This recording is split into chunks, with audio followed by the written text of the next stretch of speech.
অন্ধচক্ষু রমেশ ছিলেন ছাড়ে না। একজন বললো যে ওই মাছ ভান্ডারিতে যা, দেখ গোলামুর রহমান বাবা ভান্ডারি আছে, ফকির মৌলভী নাম, ওর কাছে যা, ও যদি বলে তাহলে তোর চোখ সেরে যাবে।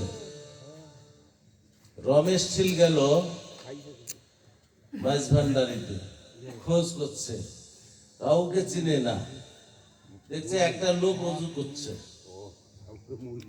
সেই হচ্ছে গোলামুর রহমান বাবা ভান্ডারি, অজু বানাচ্ছে।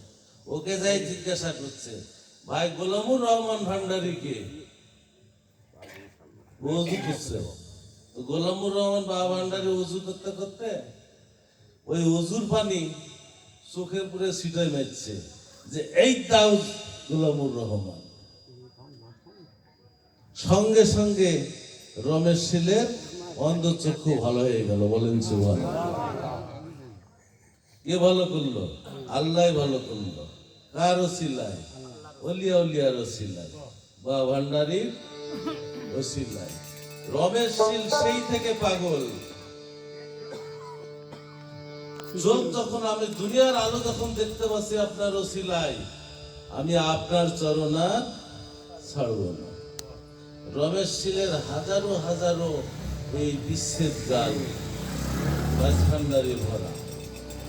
শেষ পর্যন্ত রমেশ শীল যখন মারা গেল, তখন হিন্দুরা বলে যে আমরা পুড়াবো, মুসলমানরা তরিকতের ভাইয়েরা বলে যে না, আমার বাবা ভান্ডারি মুসলমান, এই মুসলমান আমরা ওকে কবর দেবো, পুড়াই দেবো না।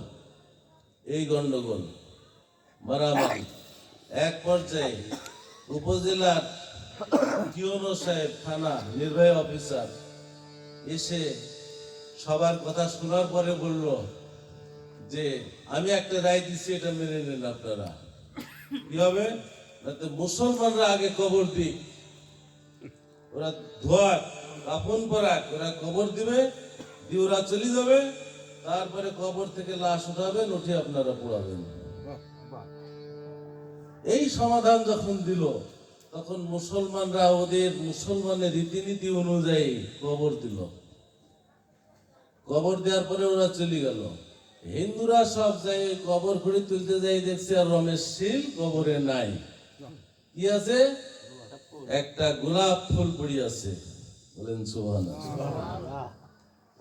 কেউ ফিরে না খালি হাতে বাবা ভান্ডারীর দরবারে। রমেশ শীল একটা হিন্দু, তারপরে আল্লাহ তাকে কিভাবে কবুল করেছে, রহমত দিছে। বাবা ভান্ডারীর ওয়াসওয়াসায় সাথে থেকে তাই রমেশ শীলের আমি একটা, এই রমেশ শীলের লেখা একটা গান গাবো।